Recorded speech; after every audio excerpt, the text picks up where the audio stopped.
everybody, and a very warm welcome to our exclusive interview with Dr. Marshall Goldsmith.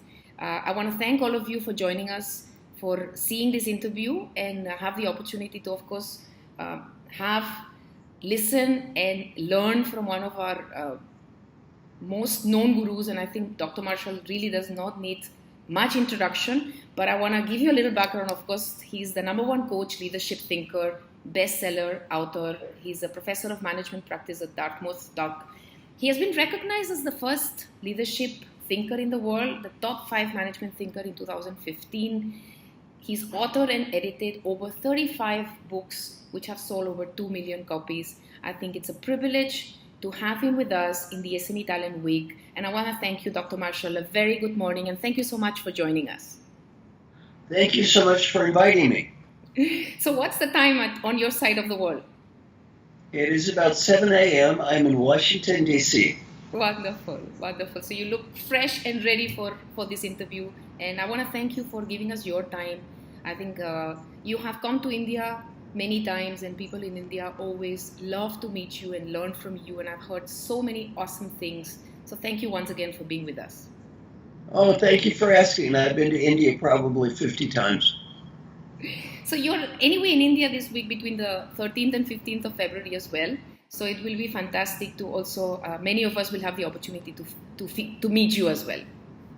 Thank you so much. Great. So let's jump in. Dr. Marshall, we had sent you some few questions that we wanted to discuss with you. Some of them are about scaling up and how companies, as they grow, the kind of leaders that they need keep evolving. So I have some few questions for you, specifically addressing the leadership needs of organizations that are growing.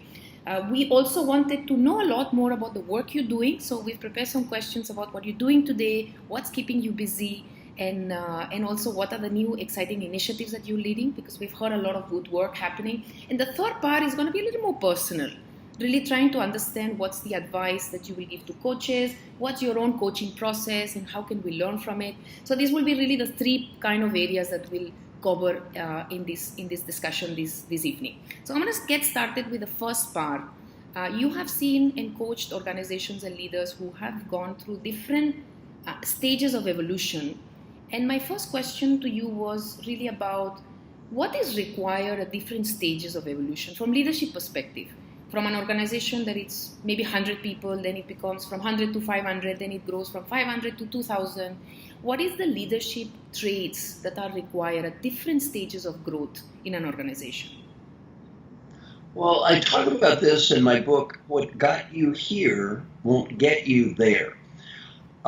The qualities that are important at the beginning of an organization can be very different than the qualities as the organization matures.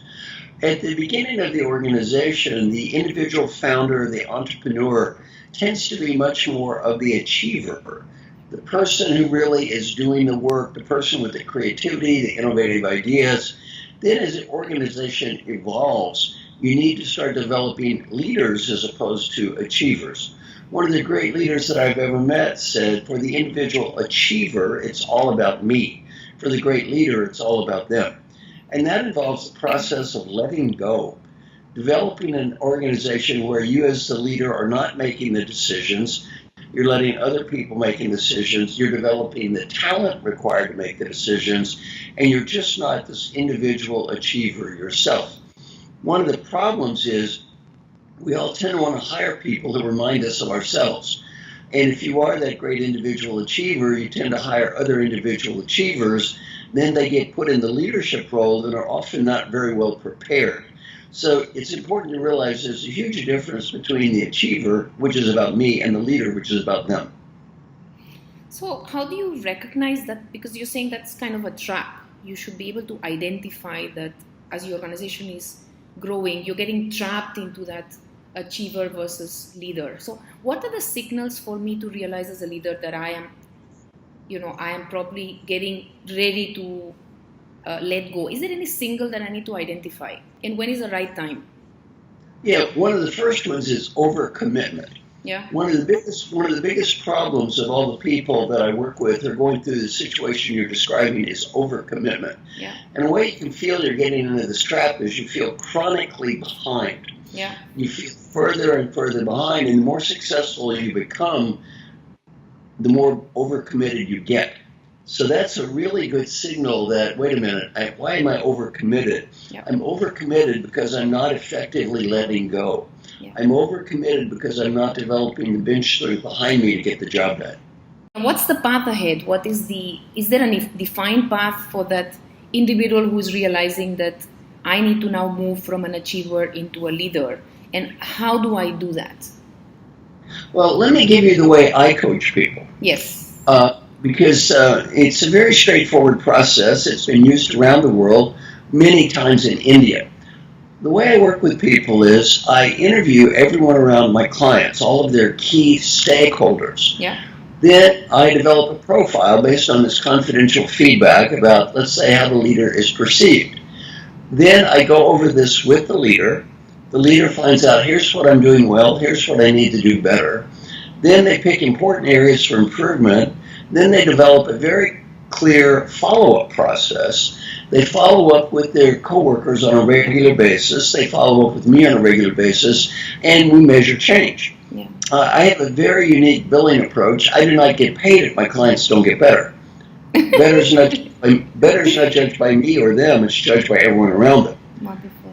You can always tell if someone believes what they're saying. You can ask a person one question and instantly determine their level of belief. What is the simple question? Do you want to bet on it? If they say I believe it, but I would not bet on it, they do not really believe it. Yeah, yeah.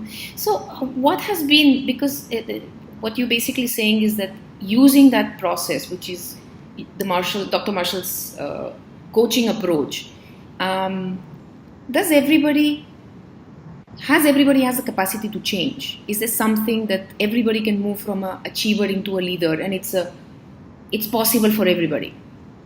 Oh, everyone can change. That does not mean everyone should change. Yeah.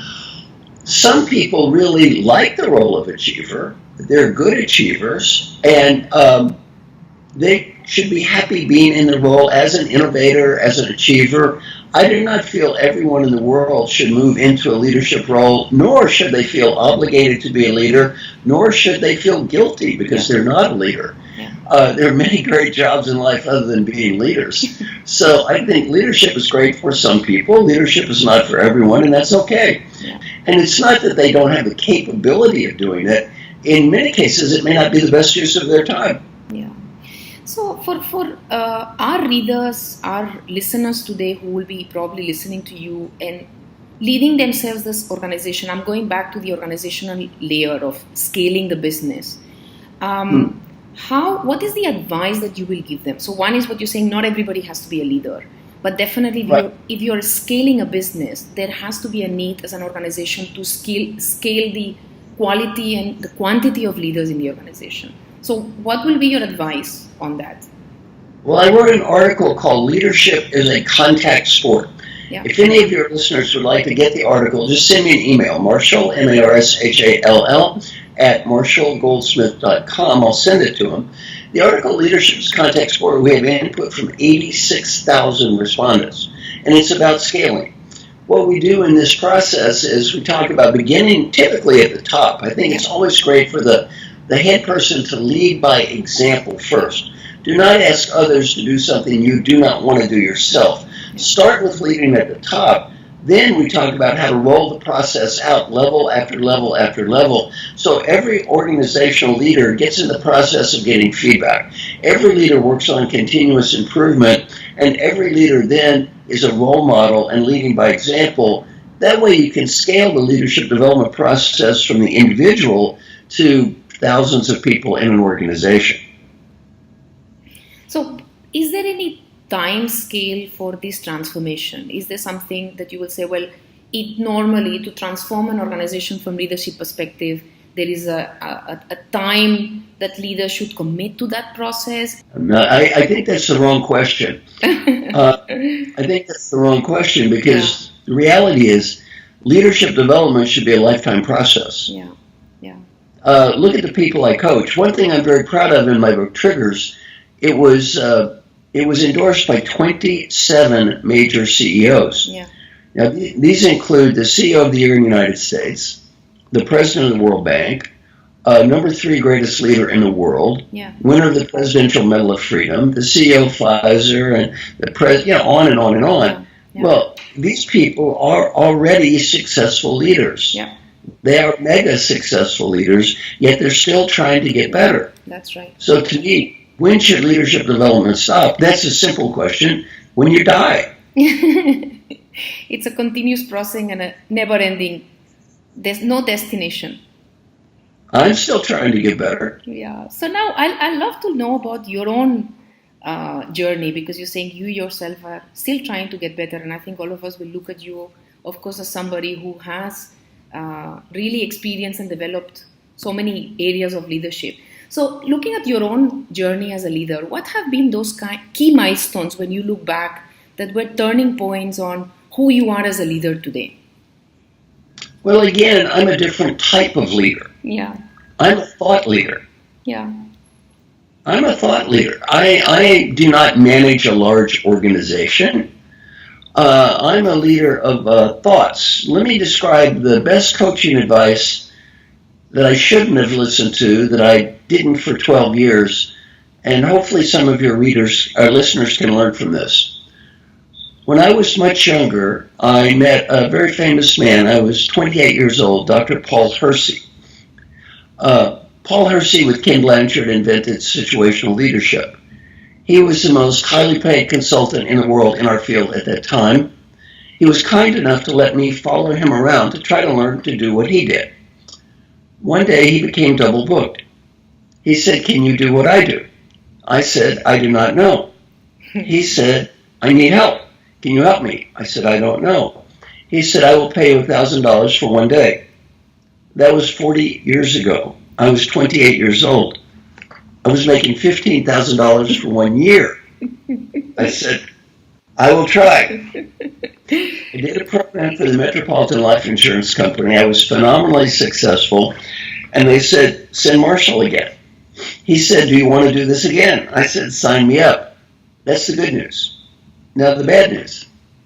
A couple of years later, he called me in the office and he said, You're too successful at doing what you're doing.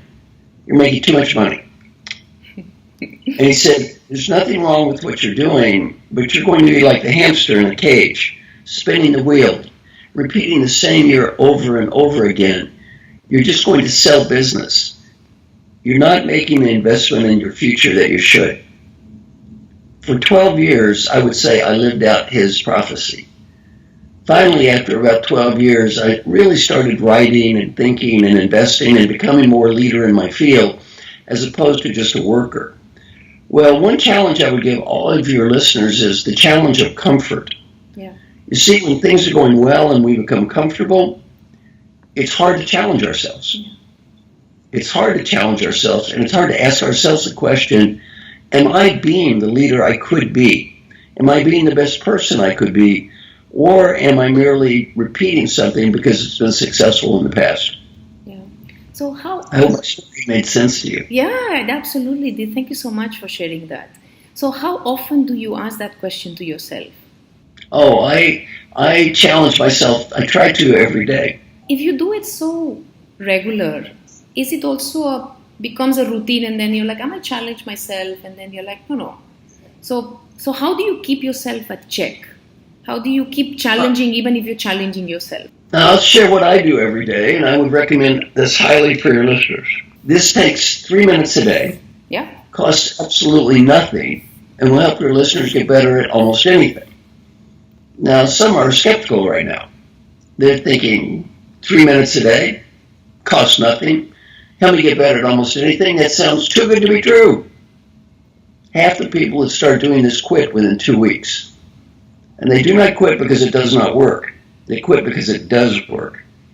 So what I'm going to teach you next is very, very easy to understand. It's very, very difficult to do. Get out a spreadsheet. On one column, write down a series of questions that represent what's most important in your life. Friends, families, co-workers. 7 boxes across, one for every day of the week. Monday, Tuesday, Wednesday, Thursday, Friday, Saturday, Sunday. At the end of the week, Each question must be answered with a yes, a no, or a number. Yes is recorded as a 1, no is a 0, or a number. And at the end of the week, you get out an Excel spreadsheet, and you'll get a report card. I will warn your listeners in advance, the report card at the end of the week may not be quite as beautiful as the corporate values plaque you see stuck up on the wall. Yeah. See, when you do this every day like I do, you learn something very quickly. Yeah. Life is incredibly easy to talk. Life is incredibly difficult to live. Yeah. And when you do this every day, you don't learn your talk values, you learn your live values. Well, this is very hard to do. I'll share some of my questions, and they're not intended to be your listeners' questions. Sure. If you would like all of my questions, send me an email, marshall@marshallgoldsmith.com. I'll send you all of my questions in an article about the process. One of my questions every day is, how many times yesterday did you try to prove that you were right when it was not worth it? I've almost never scored a 0 my whole life. It's hard for the old professor not to be right all the time. How many angry or destructive comments did you make about people yesterday? How many minutes did you write? How many push-ups, how many sit-ups did you say or do something nice for your wife, your son, your daughter, your son-in-law, your grandchildren? Just questions about life. Yeah. Yeah. Well, this is very hard to do. I pay a woman named Kate to call me on the phone every day. Every day she just listens to me read questions I wrote and provide answers I wrote every day. Yeah. Yeah. Why do I do that? My name is Marshall Goldsmith. I'm the world's #1 ranked leadership thinker, #1 executive coach. I pay a woman to call me every day on the phone to listen to me read questions I wrote and provide answers I wrote every day. Why do I do this? My name is Marshall Goldsmith. I'm too cowardly to do this by myself and too undisciplined. I need help. Yeah. It's okay. It's okay. See, once we get over the egotistical, macho nonsense about willpower and our ability to do well without help, life is much better for all of us. We all need help, and it's okay. The 27 CEOs who endorsed my book, they all stand up and say things like this. My name is Jim Kim. I'm the president of the World Bank. I need help. It's okay. My name is Alan Mulally. I'm the CEO of the Year in the United States. I need help. It's okay. I'm the CEO of the world's largest pharmaceutical company. I need help. It's okay.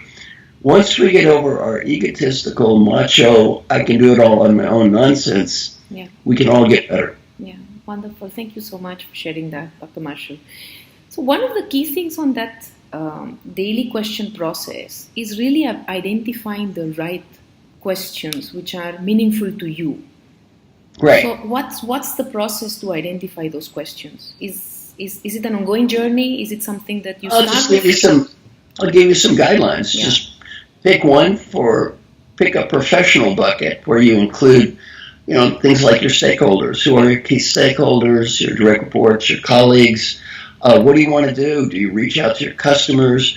Questions about life, friends, family. Let me give you my first 6 questions now. Sure, please do. My first 6 questions, I highly recommend these 6 questions. Number 1, and they'll begin with the phrase, did I do my best to? Yeah. Did I do my best to? Now, this is largely based on Hindu philosophy. If you read the Gita, the essence of the Gita is you accept your situation, you make peace with what is, and you do your best. You don't get fixated on the results. You focus on the process. My 6 questions are, number 1, did I do my best to set clear goals? Yeah. Not did someone else set goals for me. Did I do my best to set my own goals?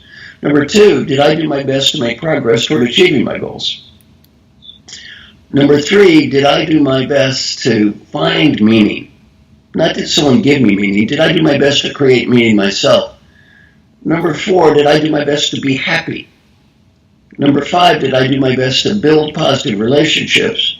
And number 6, did I do my best to be fully engaged? Did I do my best? Every day, ask yourself these 6 questions. How and test yourself. yeah, yeah.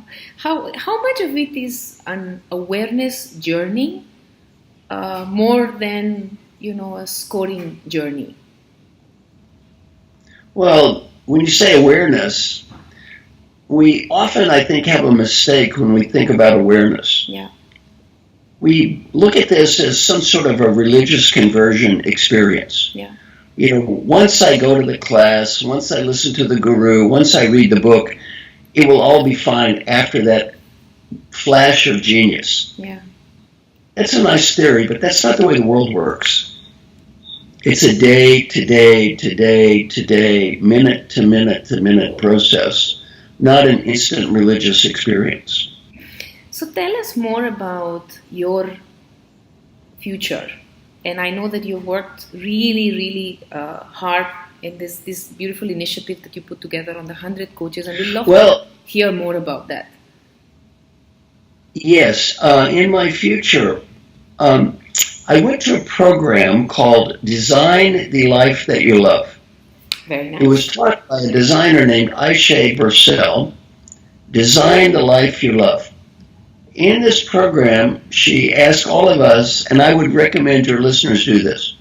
She said, list your heroes. Who are your heroes? So I wrote down the name of my heroes. Then she said, why are they your heroes? So you write down under each one, why are they my hero? Then she said, cross out their name and write in your own name. If these people are your heroes, why don't you become more like them? Yeah. As it turns out, almost all of my heroes were teachers. And they were very generous people.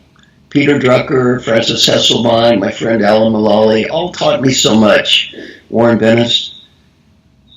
And I thought, they're so generous and kind, I could be more like them. I decided to adopt 15 people to teach them everything I know for free. And they could be a lifetime coaching process for mentoring, no charge. And the only price is when they grew older, they could do the same thing. Yes. I made a little selfie video about this and put it on LinkedIn. Over 12,000 people have applied. Wow. I've expanded it from 15 to 100. I picked the first 25 already. I have over 2,000 applicants from India. Wow. And so I'm going to be doing one of my programs where I teach people about these things in India. Wonderful.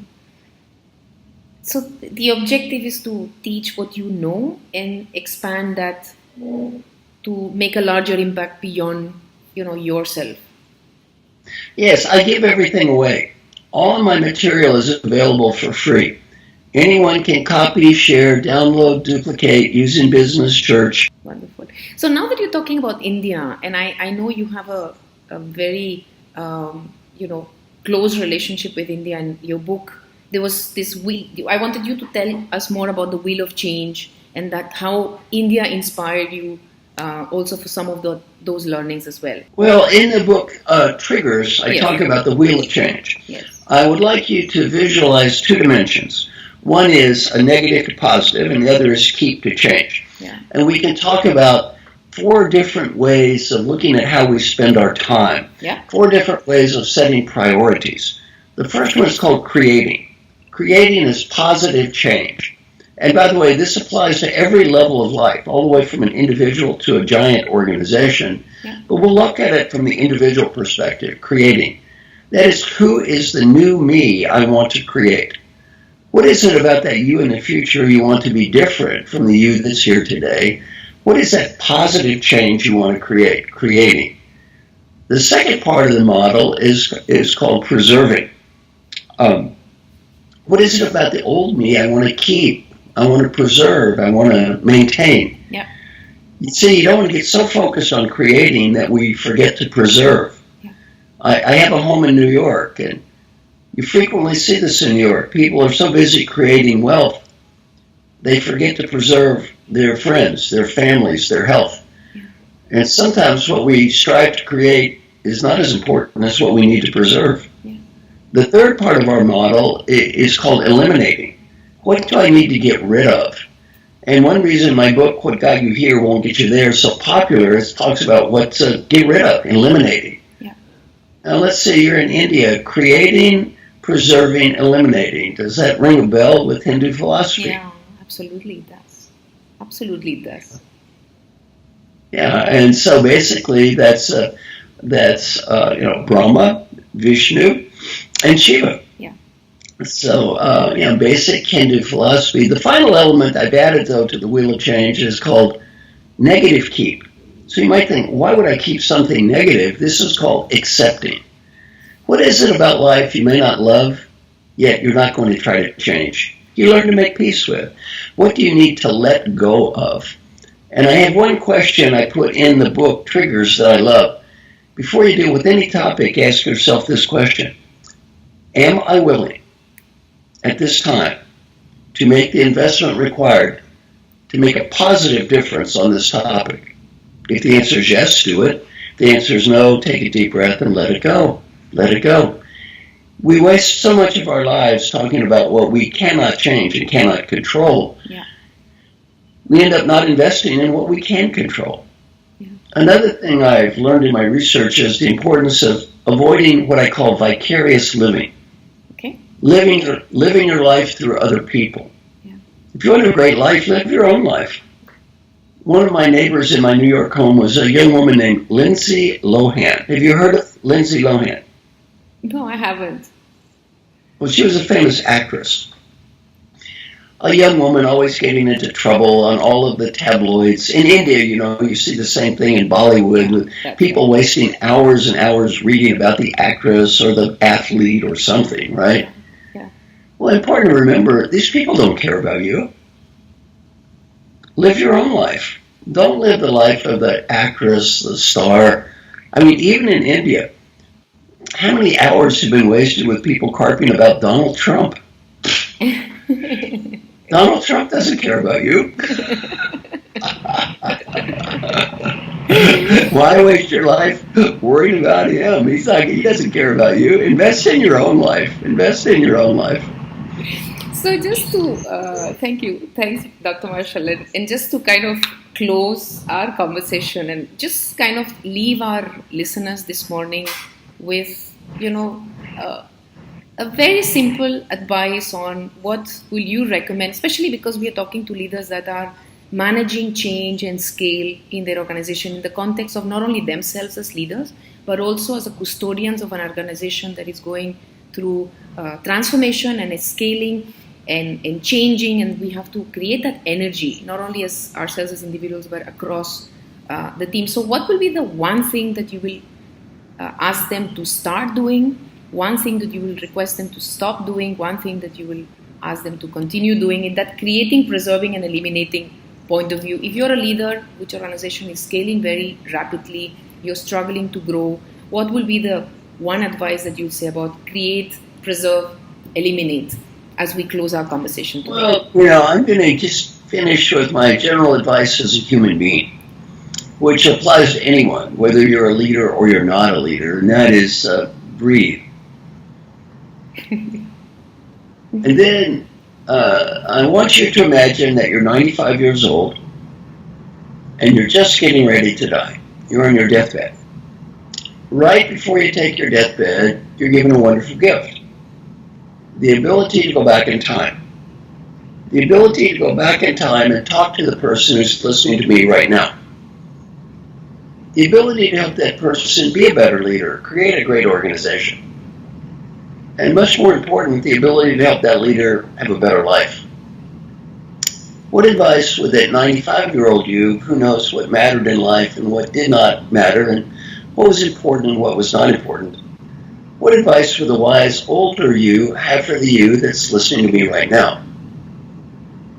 You don't need to say anything or write anything or do anything. Just answer the question in your mind. So friends of mine interviewed old folks who were dying. They got to ask them this question: what advice would you have? On the personal side, 3 themes. Theme number 1, 3 words. Be happy now. Not next week, not next month, not next year. Be happy now. The Great Western Disease, by the way, which has infected India, the Great Western Disease is, I will be happy when. when I get the money, the status, the BMW, when I build a business, I will be happy when. We all have the same when. One advice I have for your listeners is a great advice from old people. They often say, I got so wrapped up looking for what I did not have, I could never see what I did have when I had everything. Don't get so wrapped up striving for the next dollar, climbing the ladder, that you forget about what matters in life. Number 2, friends and family. I'm sure your listeners work in wonderful companies. When you're 95 years old and you're on your deathbed, none of your coworkers will be waving goodbye. So don't forget the friends and the family, the people who love you. When you're 95 years old, they're the only ones who are going to be there. And number 3, if you have a dream, go for it. And go for that dream. Don't settle. Don't make the mistake I made as a young man, where you let your day-to-day success really hold you back from becoming that person you could be. Challenge yourself. Am I becoming the person I could be? Am I following my dream? Or am I just comfortable making it through the day? Then number 3, on the personal side, that's the personal side. On the professional side, it's not that different. The first one is have fun. Life is short. Life is short. And then number 2 is really take your time to develop the people around you. And by the way, it's important for the business. It's more important for you as a person. I've interviewed many CEOs who have retired and asked them a question. Please tell me, what are you proud of? So far, none have told me how big their office was. All they ever talk about is the people they've helped. So as you develop your organization, take the time to develop people. 1, it's very important for your organization, but 2, as you look back on your life, you'll be so happy you did this. And then number 3 is also the same. Go for it. Do what you think is right. You may not win. You tried. Old people, we almost never regret the risk we take and fail. We always regret the risk we fail to take. And the final thing I would like to say is, thank you so much for inviting me to talk with you. I hope my little talk was of use to you or maybe some of your listeners. And look forward to coming to India soon. Thank you so much, Dr. Marshall. I think I can't even believe that we've been together for 40 minutes, and I'm sure our listeners would have definitely enjoyed as much as I have. It's been fantastic to have you with us, and I look forward meeting you when you're in India, and it'll be a privilege, absolutely privilege. Thank you very much, and have a wonderful day ahead. Thank you. Thanks.